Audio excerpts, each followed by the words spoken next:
جلد اول تاریخ خلفاء و راشدین د اهل سنت ولا کتاب ده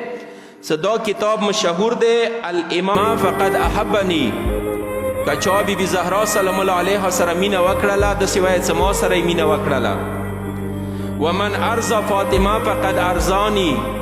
کچا بی بی رضی کړله د سوای زی رضی کړله ومن اسخط فاطمه فقد اسخطنی کچا دی مالور غضب کې راوستله خپای کړله هغه زه خپا کړلو دا خبرې د چو کوي ورمنه د کوي دغونه پښتنه کوي چې تاسو پیغمبر نه اورېدلي دي که نه مې دي اورېدلي ورته یایي قال هغو اردو ویله نعم سمعناه من رسول الله ورته یې څه ها ورمنې دا خبره مو پیغمبر نه اورېدلي دی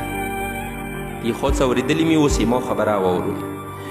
فانی اشهد الله ز خدای باندې قسم کوم خدای گواه گنم و ملائکته د خدای ملائکه گواه گنم انکما اسخطمانی تاسو دو ز خپا کړیو و ما ارزیتمانی تاسو دو نظر ازی نیام ولئن لقیت النبی لاشکونکما الیه کما پیغمبر سره ملاقات وکړو زه به تاسو دواړو شکایت وته کوم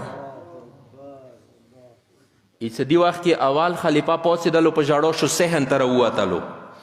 خدایه زه امان غواړم د ورمنې زهرا سلام الله علیها غصې نه د هغې غضب نه د تا رضایت نه زه امان غواړم بیبي و بله جمله ورته وکړه څه نه ته خو د امان غواړې خو زه درته وایم والله لأدعون عليك في كل صلاة أصليها ثم أخرج باكيا ما په خدای باندې قسم ده څه خدای درگاه کې څه کوم یو المنز کوم ار المنز نه بعد به زه تاسو په باره کې خدای ته شکایت کوم